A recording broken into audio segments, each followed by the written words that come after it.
Good morning, જય માતાજી, જય રામાપીર ને આપણે જવાનું છે આજે વિરંગામ. તો વિરંગામ બાજુ થઈ ગયા આપણે રવાના. આપણી સાથે લેવાના હતા રોનકભાઈ ને, તો રોનકભાઈ ને લઈ અને આપણે ચડી ગયા હાઈવે ઉપર.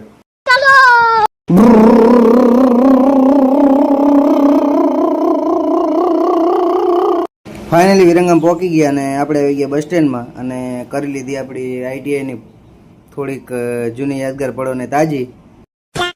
સ્ટેન્ડમાં આટો મારીને આવી ગયા વિજય ઓટો ગેરેજમાં અને ત્યાં આપણે કરાવવાનું હતું બાઇકનું થોડું કામ. તો આ છે કારીગર મોહસિનભાઈ, અને તમારે જો પણ ટુ વ્હીલને લગતો કોઈ પણ કામ કરાવવાનો હોય તો વિજય ઓટો ગેરેજની આજે જ મુલાકાત લો.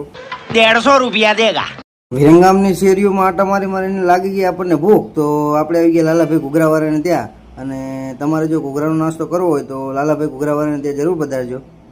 આપી દીધો ઘૂઘરાનો ઓર્ડર અને આવી ગઈ ગરમા ગરમ ઘૂઘરાની ડીશ. તો આ બે મિત્રોએ કરીને ઘૂઘરા ખાવાનું ચાલુ. આ બેના ઘૂઘરા ખાતા જોઈને આપણા મોઢામાં આવી ગયું પાણી અને આપણે પણ બોલાવી નાખી ઘૂઘરાની ધબડાટી. ઘૂઘરા ખાધા પછી પણ થઈ ગઈ આપણને પાણીપુરી ખાવાની ઈચ્છા. તો આપણે આવી ગયા પૂજા પાણીપુરી સેન્ટરમાં. અને પાટડી તાલુકા અને વિરંગામ તાલુકામાં જે કોઈ ભાઈઓએ આ ભાઈને ત્યાં પાણીપુરી ખાધી હોય તો આ ભાઈનું નામ જરા કોમેન્ટ બોક્સમાં લખી નાખજો. આપણે આપી દીધો દહીંપુરી અને ભેળનો ઓર્ડર.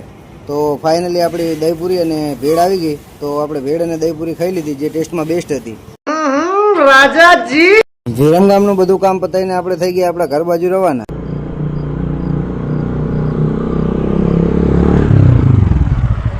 રૂકો જરા. એટલા મિની બ્લોગ માટે આટલું જ ને. તમને જો આપણા વિડીયો ગમતા હોય તો લાઈક, શેર, ફોલો અને સબસ્ક્રાઇબ કરો.